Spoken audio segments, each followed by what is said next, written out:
Praise the Lord. As we are celebrating Teachers' Day in our church today, I would like to wish our pastor, all the parents and teachers a very happy Teachers' Day. प्रभू येशू ख्रिस्ताच्या पवित्र व गौरवी नावात मी आपणा सर्वांचे आजच्या भक्तीमध्ये स्वागत करते. तेव्हा येशू जवळ येऊन त्यांच्याशी बोलताना म्हणाला, स्वर्गात आणि पृथ्वीवर सर्व अधिकार मला दिलेला आहे. तेव्हा तुम्ही जाऊन सर्व राष्ट्रातील लोकांस शिष्य करा, त्यास पित्याच्या, पुत्राच्या व पवित्र आत्म्याच्या नावाने बाप्तिस्मा द्या. जे काही मी तुम्हाला आज्ञा केली ते सर्व त्यास पाळावयास शिकवा. आणि पहा, युगाच्या समाप्तीपर्यंत मी सर्व दिवस तुमच्याबरोबर आहे. आमेन. आपण प्रार्थना करूया. हे सर्व समर्थ सर्वज्ञानी प्रभू परमेश्वर पित्या, तुझ्याच नावाला मान, महिमा आणि गौरव आता आणि सदा सर्व काळ असो. हे प्रभू, गेल्या आठवडाभर तू आमची विशेष काळजी घेतलीस, आमचा सांभाळ केलास व आजचा हा दिवस तुझी भक्ती आराधना करण्यासाठी दिलास, म्हणून मी तुझे उपकार मानते. तुला धन्यवाद देते बाप्पा. आजची होणारी भक्ती तू आम्हा सर्वांसाठी आशीर्वादित कर आणि येणारे तुझे पवित्र वचन आमच्या पावलांकरिता दीप व वाटेसाठी प्रकाश असे होऊ दे. येथून पुढची सर्व वेळ तुझ्या पवित्र हातात सोपविते बाप्पा. ही छोटीशी प्रार्थना प्रभू येशूच्या गोड आणि पवित्र नावात मागते, म्हणून तू ऐक. आमेन.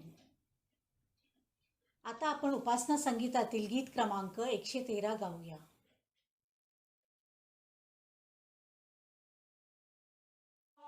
परमेश्वराचे उपकार स्मरण करणे. हे परात्परा, तुझ्या नावाची स्तोत्रे गाणे किती चांगले आहे. कारण जे परमेश्वराच्या घरात रोवलेले आहेत ते आपल्या देवाच्या अंगणात समृद्ध होतील.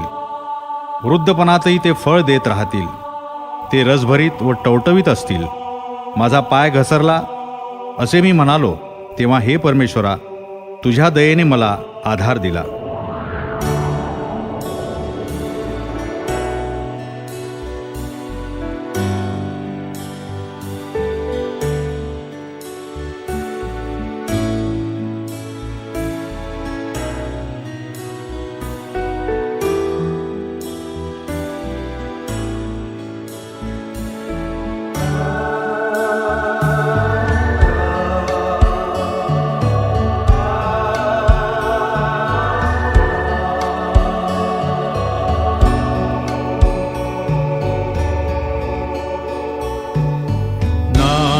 येशूचे आवडे ते भयवारी ते प्रिय गोड केवळे ते शांत ठेविते. येशूने मला तारिले ऐसे विश्वास लो, त्याने पाडिले मी मुक्ती पावलो.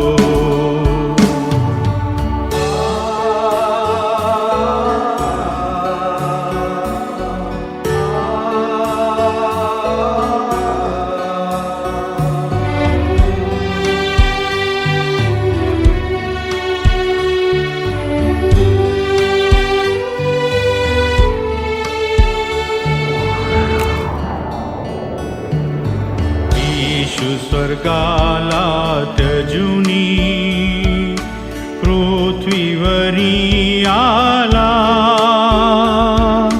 दुर्बलतेला घेऊनी दाखवी प्रेमाला. येशूने मला तारिले ऐसे विश्वास लो, स्वरक्त त्याने पाडिले मी मुक्ती पावलो.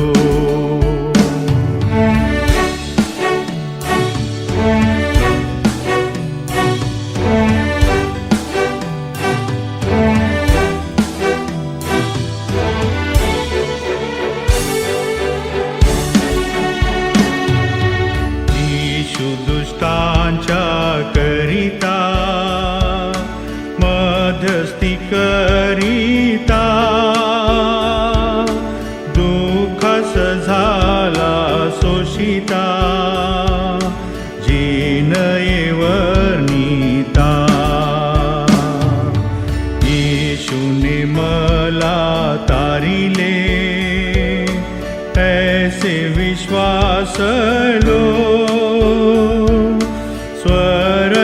त्याने पाडिले, मी मुक्ती पावलो.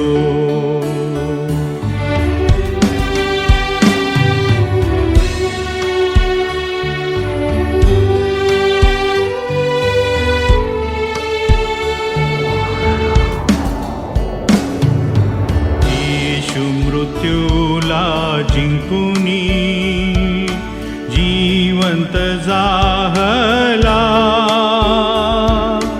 तो सकला उठवूनी देईल मुक्तीला. येशूने मला तारिले, ऐसे विश्वास लो, स्वरक्त त्याने पाडिले, मी मुक्ती पावलो.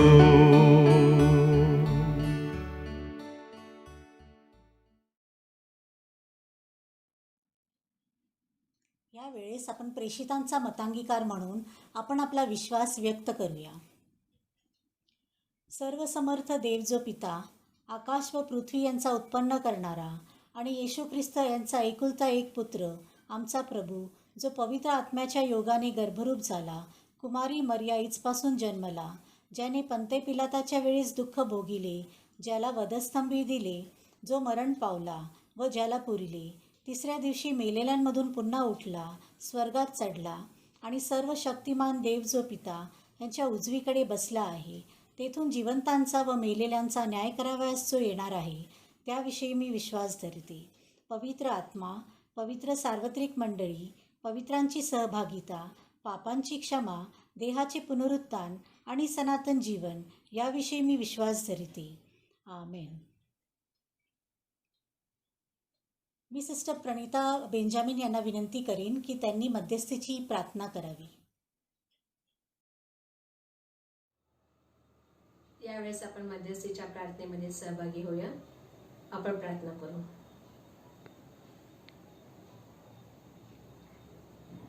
सृष्टीच्या निर्माणकर्त्या, मंदकृ, दयाळू, कृपाळू प्रभू परमेश्वर पित्या बाप्पा, आजच्या रविवारच्या उपासनेमध्ये तू आम्हा सर्वांना तुझ्या पवित्र सानिध्यामध्ये घेऊन आलास राजा, याबद्दल मी तुझ्या नावाला धन्यवाद देते बाप्पा. त्याचप्रमाणे गेल्या आठवड्याभर तू आमचा सांभाळ केलास, आमच्या सर्व गरजा तू पूर्ण केल्यास बाप्पा. आणि बाप्पा आज ह्या उपासनेमध्ये तू आम्हाला एकत्रित केलेस बाप्पा, याबद्दल तुझ्या नावाला मान, महिमा आणि गौरव असो बाप्पा. यावेळेस बाप्पा आता आम्ही या उपासनेमध्ये सहभागी होत असताना आमच्या प्रत्येकाचा अंतःकरणाचा आणि विचारांचा ताबा तू घे बाप्पा, जेणेकरून बाप्पा आमचं सर्व चित्त हे तुझ्या वचनाकडे आणि तुझी स्तुती आणि आराधना याकडे लागेल बाप्पा. यावेळेस बाप्पा राजा मी विशेष करून तुझ्या नावाला धन्यवाद देते बाप्पा. या पॅन्डेमिक काळामध्ये तू आमचा विशेष करून सांभाळ करत आहेस बाप्पा. तू आम्हाला सुरक्षित ठेवलेले आहेस बाप्पा, तू आम्हाला आरोग्य दिलेले आहेस राजा.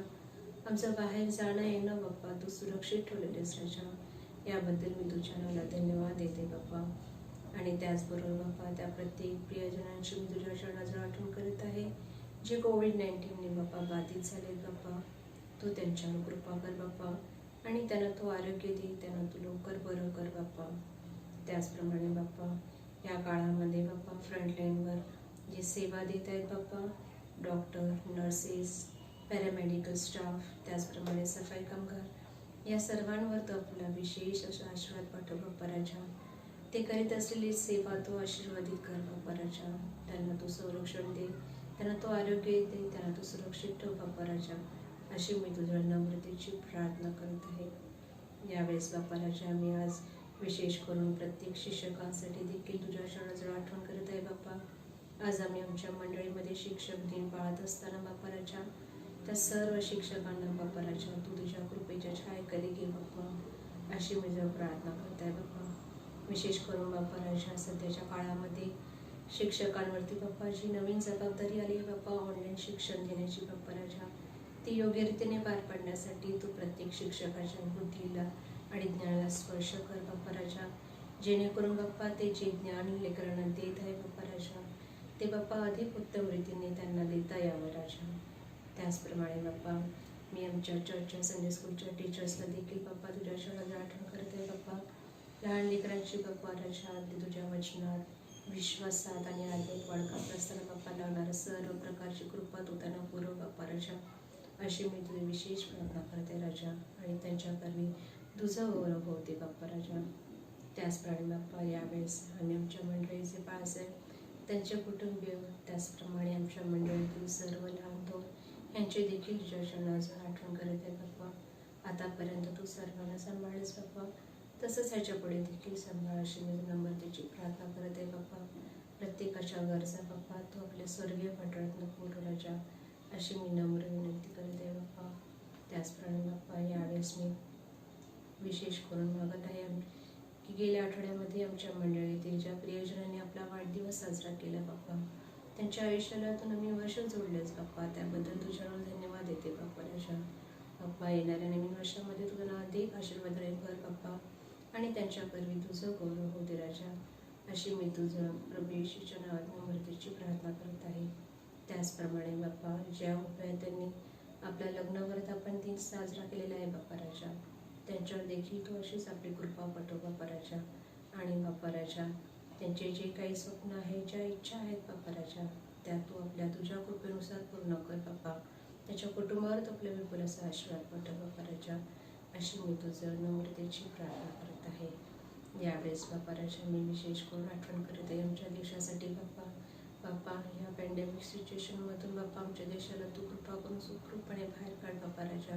बाप्पा आमच्या देशाची जी काही बाप्पा राजा विस्कटलेली घडी आहे बाप्पा राजा, ती परत पूर्वपदावर यावी राजा, यासाठी तू आपली कृपा बाप्पा राजा या राज्यकर्त्यांना आणि सर्वांना तू पुरव राजा अशी मी तुझं प्रार्थना करते बाप्पा. आता तू ये बाप्पा आणि आम्हा प्रत्येकाचा ताबा तू घे बाप्पा. ह्या वासनेमध्ये बाप्पा राजा केवळ तुझ्याच नावाला मान महिमा आणि गौरव मिळू दे बाप्पा. आणि आम्ही जी भक्ती करणार आहोत बाप्पा ती तुला मान्य असू दे बाप्पा अशी मी तुझं प्रभू येशूच्या नावात नम्र विनंती करत आहे.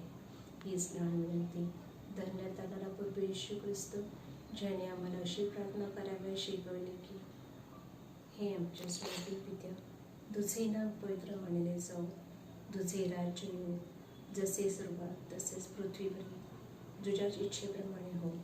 आमची रोजची भाकर आज आम्हास दे आणि जसे आम्ही आपल्या ऋणास ऋण सोडले आहे तसेच तू आमची ऋणी आम्हास सोड आणि आम्हास परीक्षेत आणू नकोस तर आम्हास वाईटापासून सोडू. कारण की राज्य, सामर्थ्य आणि गौरव ही सर्व काळ तुझीच आहे. आमेन.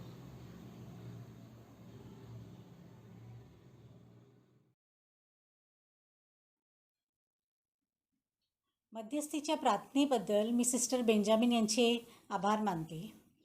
यावेळेस मी सिस्टर अनामिका पॉल यांना रिक्वेस्ट करते की त्यांनी आम्हाला प्रेज अँड वर्शिपमध्ये लीड करावे.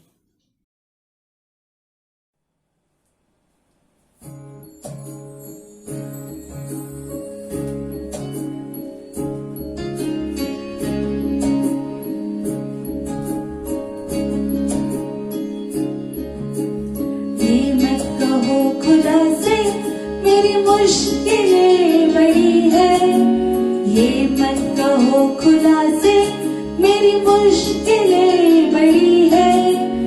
इन मुश्किलों से कह दो मेरा खुदा बड़ा है.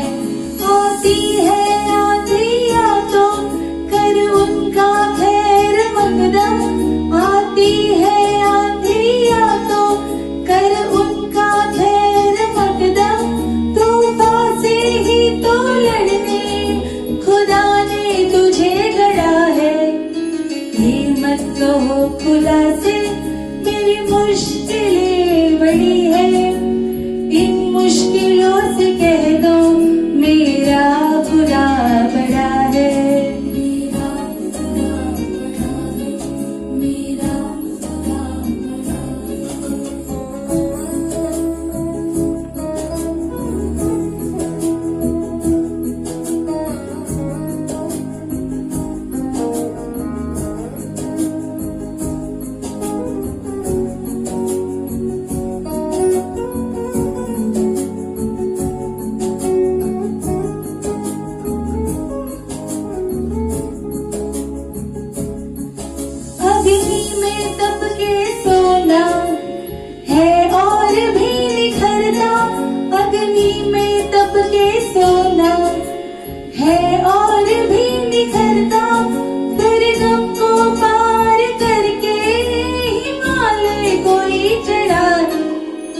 लाएगी रंग मेहनत आखिर तुम्हारी एक दिन, लाएगी रंग मेहनत आखिर तुम्हारी एक दिन, होगा विशाल तरुवन वो बीज जो पड़ा है।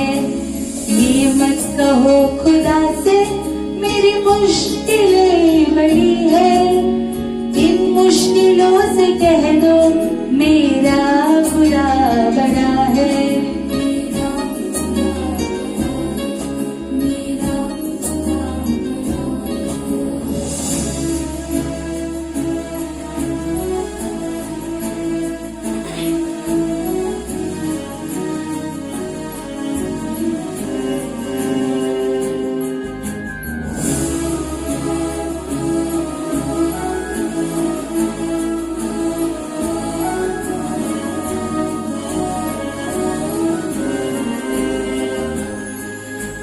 वो सर्व शक्तियों से जब साथ है हमारे, वो सर्व शक्तियों से जब साथ है हमारे, हर काम उसके रहते हर दम हुआ पड़ा है। कभी हारना ना, हिम्मत के कदम बढ़ाओ, कभी हारना ना, हिम्मत के कदम बढ़ाओ, हजारों कदम बढ़ाने वो सामने खड़ा है।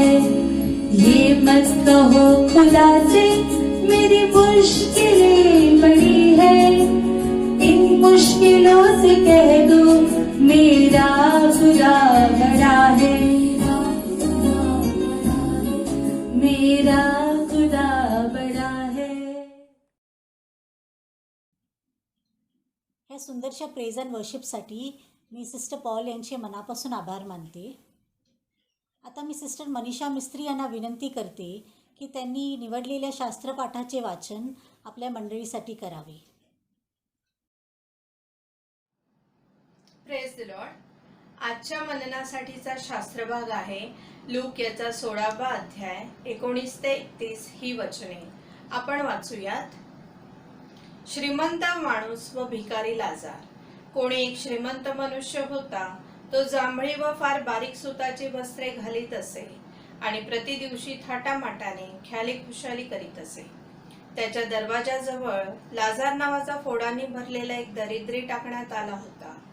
त्या श्रीमंताच्या मेजावरून खाली पडेल, त्यावर आपले पोट भरावे अशी त्याची इच्छा होती आणि कुत्री येऊन त्याचे फोड चाटीत असत. पुढे असे झाले की तो दरिद्री मेला आणि देवदूताने त्याला अब्राहमाच्या उराजवळ नेऊन ठेविले. श्रीमंतही मेला व त्याला पुरले. मग तो अधोलोकात यातना भोगीत असता त्याने आपली दृष्टी वर करून अब्राहम व त्याच्या उराजवळ असलेला लाजार यास दुरून पाहिले. तेव्हा त्याने हाक मारून म्हटले, हे बापा अब्राहमा, मजवर दया करून लाजाराला पाठव, यासाठी की त्याने आपल्या बोटाचे टोक पाण्यात बुचकळून माझी जीभ थंड करावी, कारण या जाळात मी क्लेश भोगीत आहे. अब्राहम म्हणाला, मुला, तुला आपल्या आयुष्यात आपले सुख भरून मिळाले, तसे लाजाराला दुःख भरून मिळाले, त्याची आठवण कर. आता याला येथे समाधान मिळत आहे व तू क्लेश भोगीत आहेस. याशिवाय जे येथून तुम्हाकडे पार जाऊ पाहतात त्यास जाता येऊ नये व तिकडून कोणी आम्हाकडे येऊ नये म्हणून आमच्या व तुमच्यामध्ये मोठा दरा स्थापिलेला आहे. मग तो म्हणाला, तर बापा, मी विनंती करीतो, त्याला माझ्या बापाच्या घरी पाठव, कारण मला 5 बंधू आहेत. त्यांनी तरी या यातनेच्या स्थळी येऊ नये म्हणून त्याने त्यास साक्ष द्यावी.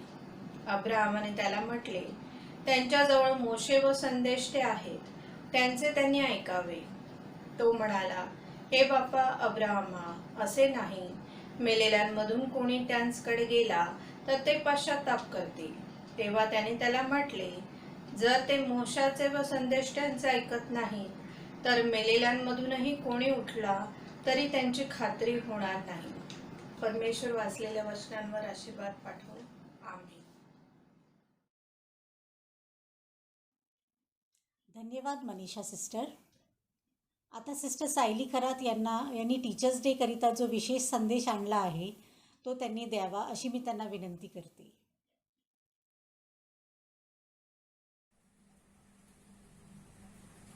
Praise the Lord.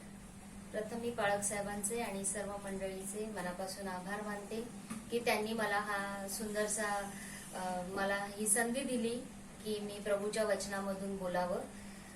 खरं तर 5 सप्टेंबर हा दिवस शिक्षक दिन म्हणून आपल्या पूर्ण भारत देशामध्ये साजरा केला जातो, ज्या दिवशी डॉक्टर सर्वपल्ली राधाकृष्णन यांचा जन्मदिवस वाढदिवस आहे.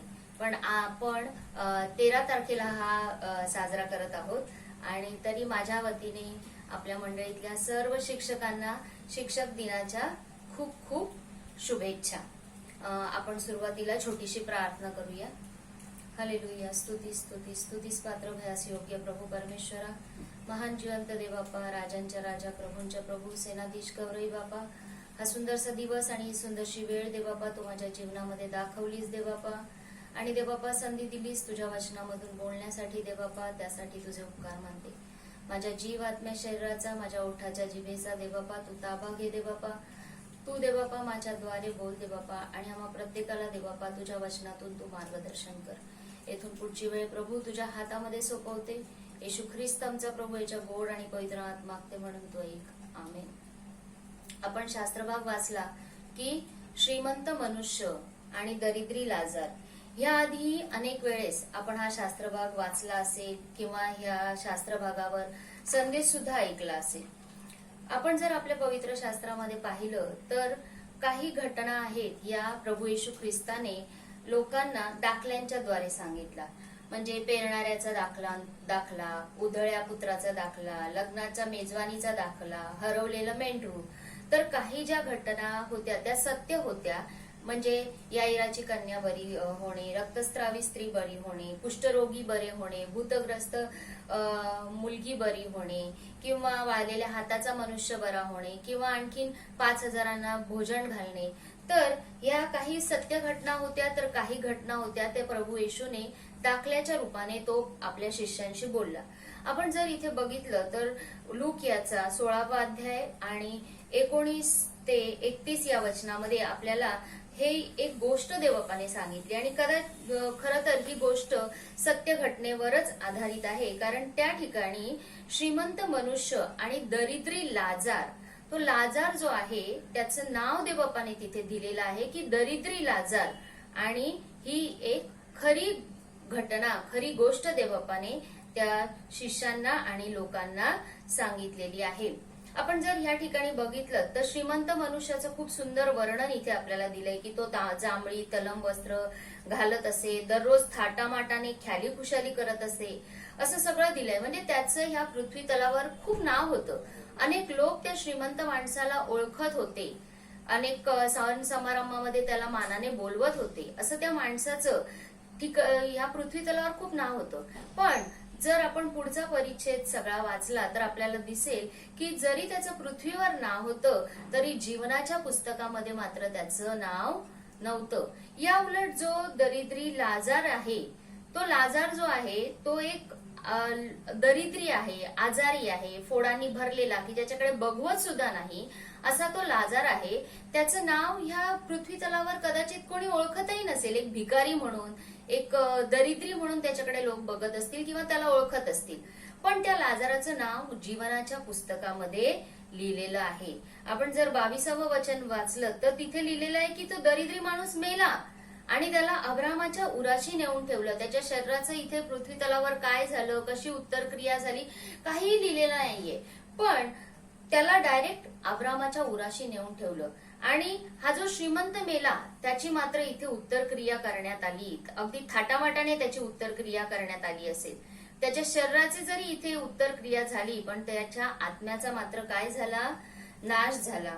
हे आपण या परिच्छेदामध्ये आपल्याला बघायला मिळतं. आपल्याला माहितीये देवबापाचं वचन आहे की उंटाला सुईच्या नाकातून जाणं सोपं आहे, पण श्रीमंताचा स्वर्गाच्या राज्यामध्ये प्रवेश होणं फार कठीण आहे. आपण दाखल्यामध्ये बघतो की एक देवबापाने सांगितलं एक श्रीमंत तरुण होता आणि तो म्हणाला की मी सगळ्या गोष्टी करतो, आणि मी स्वर्गाच्या राज्यामध्ये जाण्यासाठी काय काय आणखीन काय करावं.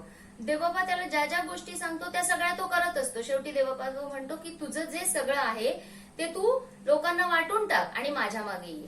ते मात्र त्याला जमत नाही आणि तो देवबापाच्या मागे जात नाही. आपला देवबापा जो आहे तो अन्यायी नाहीये, तो न्यायी देवबापा आहे. तो प्रत्येकाला संधी देत असतो. बघा, या श्रीमंत मनुष्याला सुद्धा देवबापाने स्वर्गात जाण्याची संधी दिली होती. कशी संधी दिली होती तर आपण वाचूया मत्तई याचा 25वा अध्याय आणि 31 ते 46 ही वचनं. मत्तई याचा 25वा अध्याय आणि 31 ते 46 ही वचनं मी वाचतेय. न्यायाचा दिवस, जेव्हा मनुष्याचा पुत्र आपल्या वैभवाने सर्व देवदूतांसह येईल, तेव्हा तो आपल्या वैभवशाली राजासनावर बसेल. त्याच्या पुढे सर्व राष्ट्रे जमविली जातील आणि जसे मेंढपाळ शेरडांपासून मेंढरे वेगळी करीतो तसे तो त्यास एकमेकांपासून वेगळे करील आणि तो मेंढरास आपल्या उजवीकडे व शेरडास डावीकडे ठेवील. तेव्हा राजा आपल्या उजवीकडच्याच म्हणेल, अहो माझ्या पित्याचे आशीर्वादित हो, या. जे राज्य जगाच्या स्थापनेपासून तुम्हाकरिता सिद्ध केले आहे ते वतन घ्या. कारण मी भुकेला होतो तेव्हा तुम्ही मला खावयास दिले, ताणलेला होतो तेव्हा मला प्यावयास पाणी दिले, परका होतो तेव्हा मला घरात घेतले, उघडा होतो तेव्हा मला वस्त्र दिले, आजारी होतो तेव्हा माझ्या भेटीला आला, बंदीशाळेत होतो तेव्हा तुम्ही माझ्याकडे आला. त्यावेळेस नीतिमान त्याला उत्तर देतील की, प्रभूजी, आम्ही तुम्हाला केव्हा भुकेले पाहून खावयास दिले, केव्हा तान्हेले पाहून प्यावयास दिले, तुम्हाला परके पाहून केव्हा घरात घेतले, उघडे पाहून केव्हा वस्त्र दिले आणि तुम्हाला आजारी अथवा बंदीशाळेत पाहून केव्हा आम्ही तुमच्याकडे आलो. तेव्हा राजा त्यास उत्तर देईल, मी तुम्हास खचित सांगतो की ज्या अर्थी तुम्ही या माझ्या कनिष्ठ बंधूंपैकी एकाला केले त्या अर्थी ते मला केले आहे. मग डावीकडच्यालाही तो म्हणेल, अहो शापग्रस्त हो, माझ्या पुढून निघून जा आणि सैतान व त्याचे दूत यांच्यासाठी जो सार्वकालिक अग्नी सिद्ध केला आहे त्यात जा.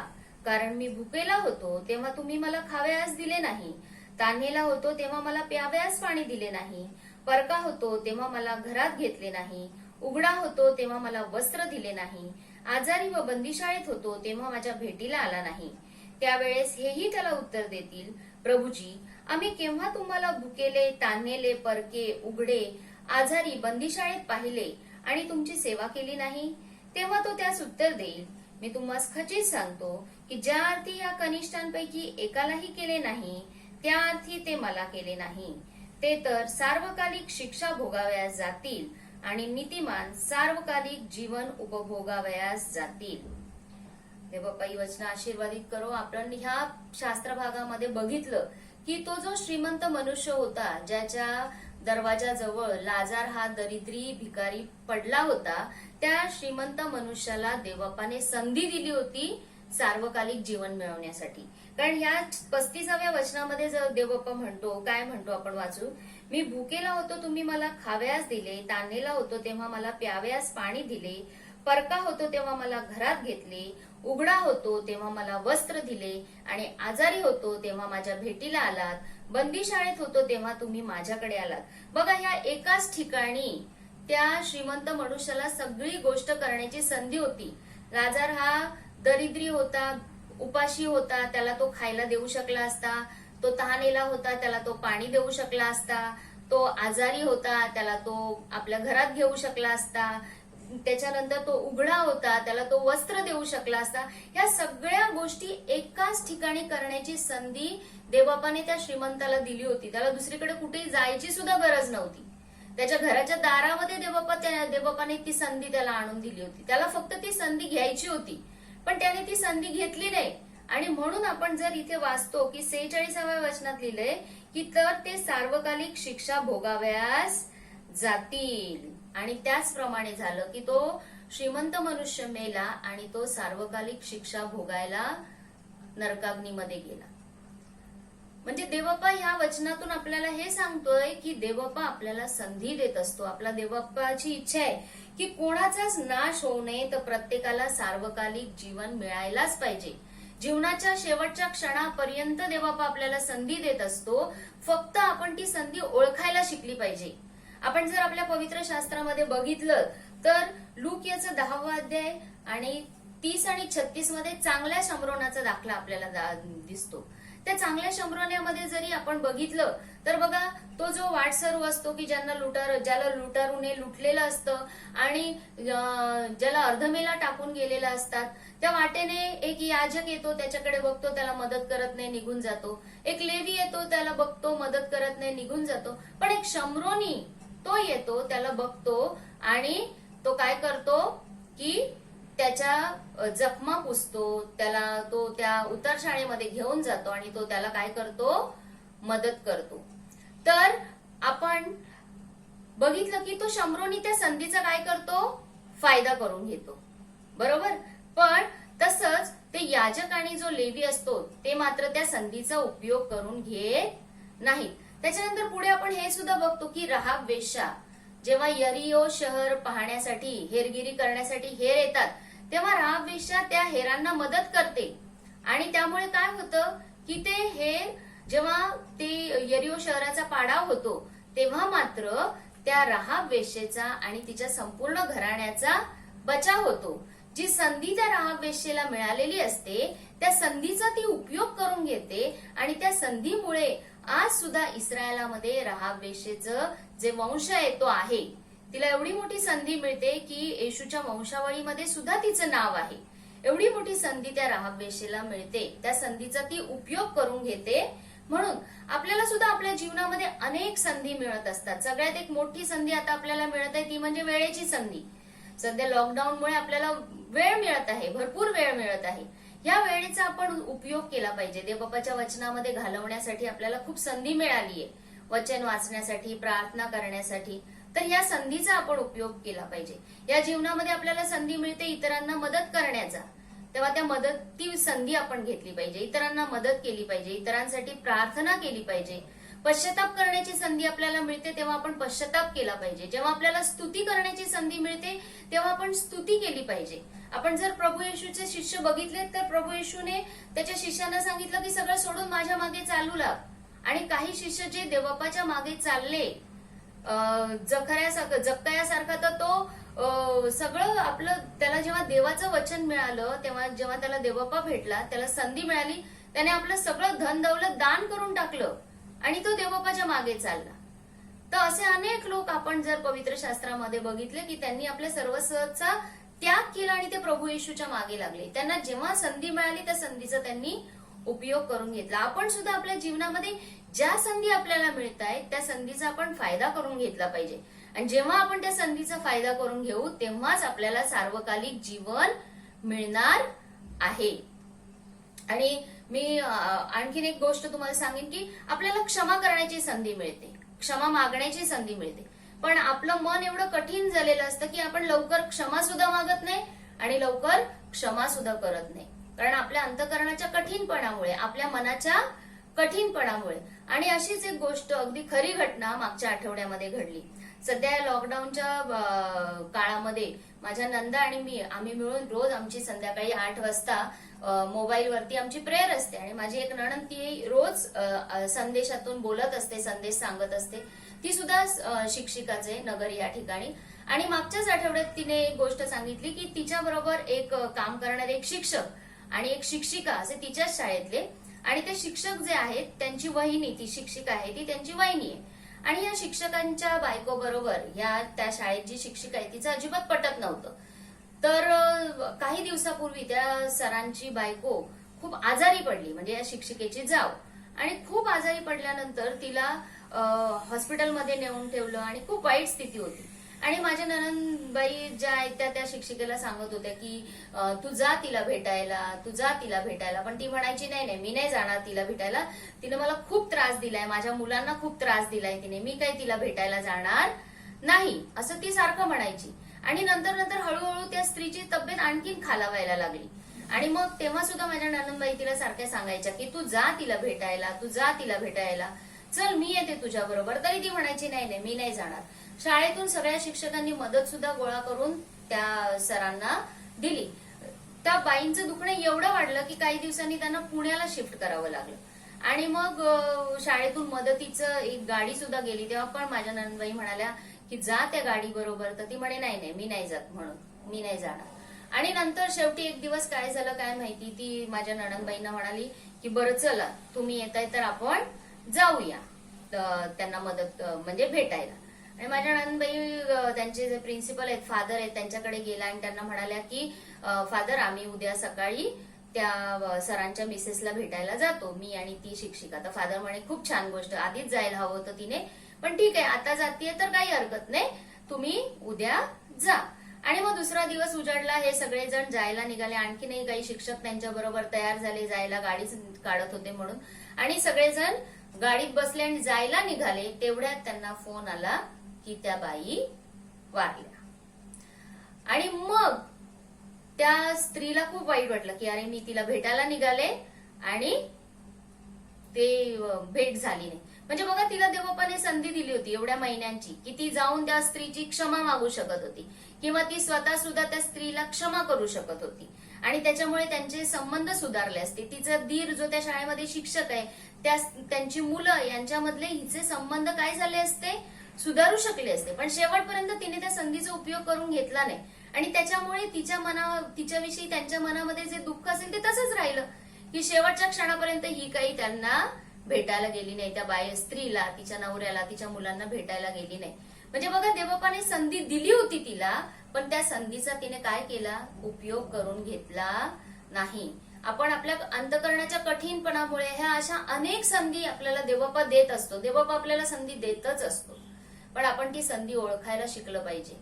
अगदी आपण बघितलं तर वधस्तंभावरचे ते 2 चोर, शेवटच्या क्षणी त्यांना सुद्धा देवबापाने संधी दिली होती. 2 चोर होते आणि जेव्हा देवबापा त्यांच्या समोर बोलला तेव्हा काय झालं, एका चोराने सांगितलं की एका चोराने देवबापाचा स्वीकार केला, आपले पाप अपराध त्याने कबूल केले की मी वाईट आहे, मी चूक आहे, मला मिळते ती शिक्षा बरोबर आहे. आणि देवबापाने लगेच त्याला सांगितलं की आज तू माझ्या बरोबर सुखलोकात असशील. पण दुसऱ्या चोराला सुद्धा तीच संधी मिळाली होती, पण त्याने त्या संधीचा उपयोग करून घेतला नाही. आणि ह्या चोराने त्या संधीचा उपयोग करून घेतला आणि तो देवबापा बरोबर त्याच दिवशी सुखलोकामध्ये गेला. केवढी मोठी संधी, केवढी महान संधी त्या चोराला मिळाली होती. अगदी जीवनाच्या शेवटच्या क्षणी त्याला ती संधी मिळाली होती.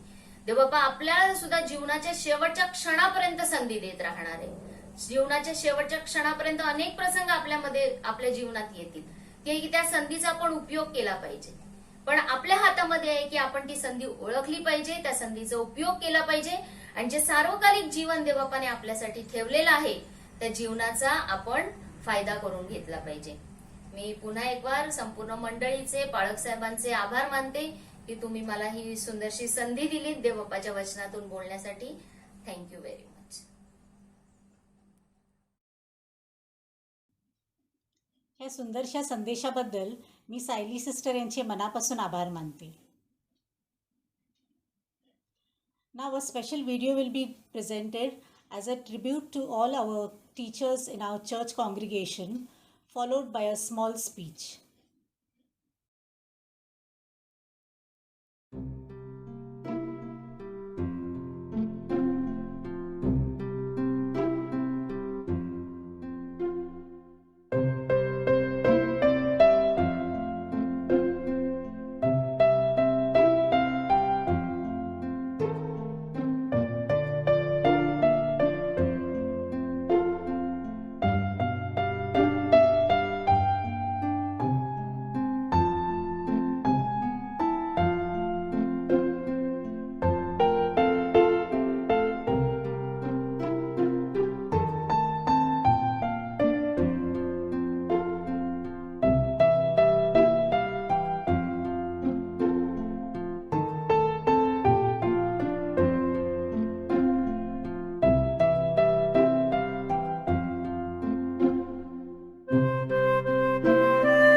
say you.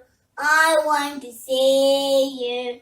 To see you high and lifted up, sunny into the power of the glory. Pull out the power and love, and we say holy, holy, holy, and we say holy, holy, holy. I want to say you. I want to say you. I wish all the wonderful teachers happy Teachers' Day. Praise the Lord. Wishing all the teachers a very happy Teachers' Day.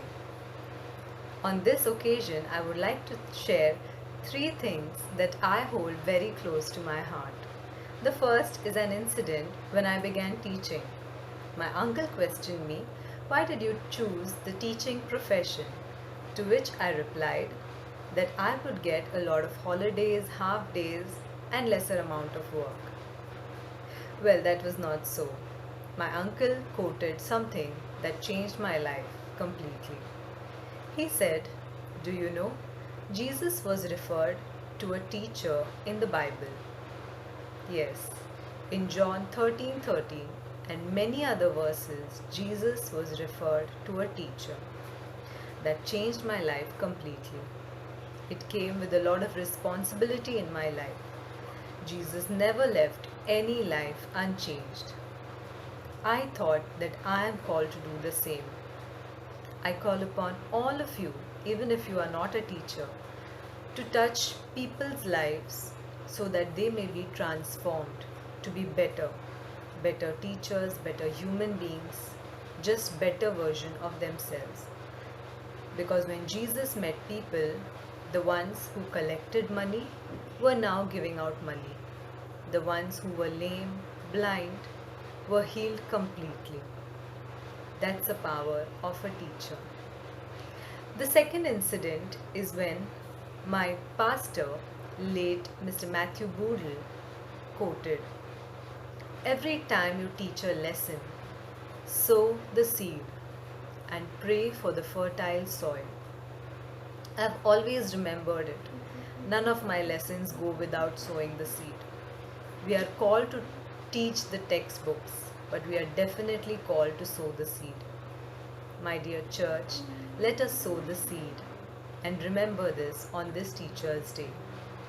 The Lord will take care of the harvest, and indeed there is a lot of work that has to be done.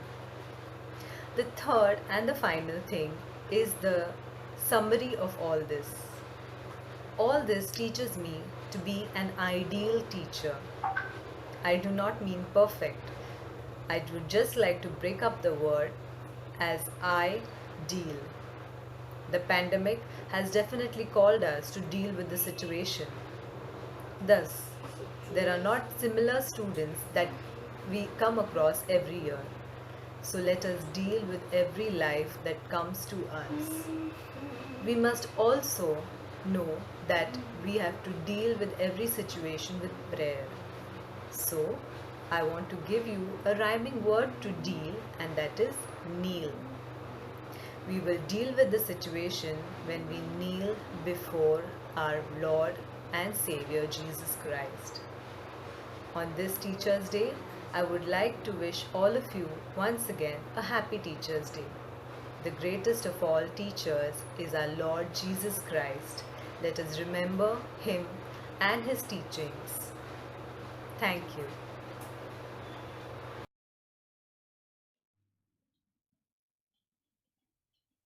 We truly appreciate all the efforts taken by Mrs. Dinah Shinde for the video and Mrs. Sonal Kale for the beautiful speech on Teachers' Day. And I would also like to thank Kamil for a lovely performance and wishing all the teachers on behalf of all the children. मंडळीसाठी एक विशेष सूचना आहे. Prayer मीटिंगसाठी आपण आपल्या मोबाईलमध्ये Google meet app download करून घ्यावा.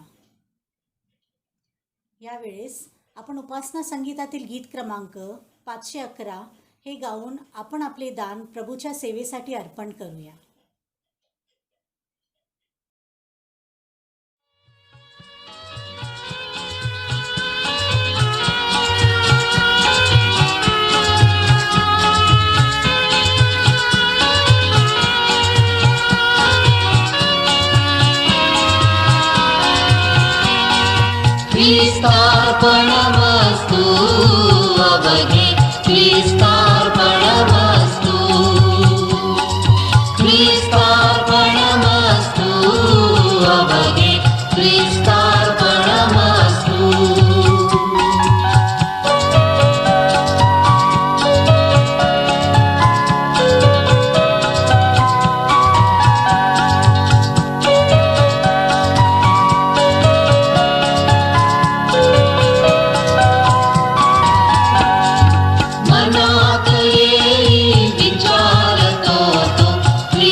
जग हे सारे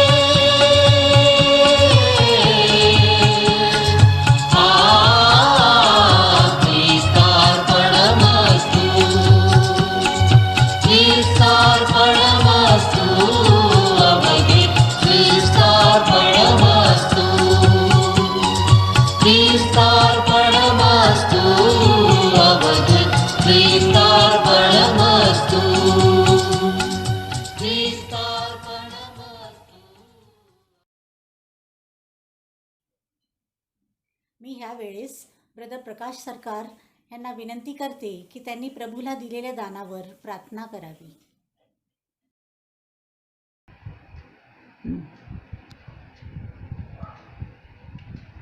पुन्हा एक बार या ऑनलाईन भक्तीत तुम्हा सर्वांचं मी स्वागत करतो. आणि विशेषतः आज शिक्षक दिन आहे, त्यामुळे शिक्षक दिनाच्या हार्दिक शुभेच्छा मी सर्व शिक्षकांना देतो. आपण दानावर प्रार्थना करूया. आमच्या स्वर्गातील परम दयाळू थोर कृपाळू करुणाळू बापा, दयाळू कृपाळू परमेश्वरा, आमच्या उद्धारका, पुन्हा एक बार प्रभू परमेश्वरा तुमच्या चरणी लीन नम्र होतो, तुम्हाला गौरव देतो, तुमची स्तुती करतो. हा सुंदरसा दिवस आमच्या जीवनात जोडला आणि आजपर्यंत आमचा या महामारीत सांभाळ केला. कुठल्याही प्रकारचा आम्हाला त्रास होऊ दिला नाही आणि या महामारीपासून तुम्ही आम्हाला दूर ठेवलं, त्याबद्दल तुमचे उपकार मानतो. तुमची दया, तुमची कृपा अशीच आमच्यावर सदैव असू दे बापा. आणि तुम्ही दिलेल्या धनातून आम्ही थोडंफार तुमच्या कार्यासाठी, गौरवासाठी, सेवेसाठी हे जे देत आहोत ते तुम्हाला मान्य असू दे बापा. त्या दानावर आशीर्वाद पाठवा आणि त्या दानाचा उपयोग तुमच्या कार्यासाठी, गौरवासाठी, सेवेसाठी करून घ्या. आणि दिवसेंदिवस बापा आम्हाला नुसतं दान न देता तुमच्यासाठी सर्व काही देण्याची सुबुद्धी द्या. प्रभू येशू ख्रिस्ताच्या गोड आणि प्रिय नावात मागतो म्हणून तुम्ही ऐका. आमेन.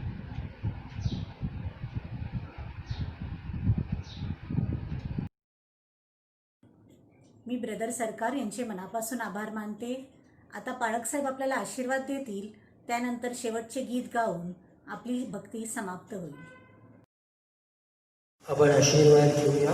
आमच्या यहोवा परमेश्वराची कृपा, प्रभू येशू ख्रिस्ताची शांती आणि पवित्र आत्म्याचं सहभागीपण देवाच्या प्रियजनांबरोबर आता आणि युगाच्या समाप्तीपर्यंत राहू. आमेन.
आत्मा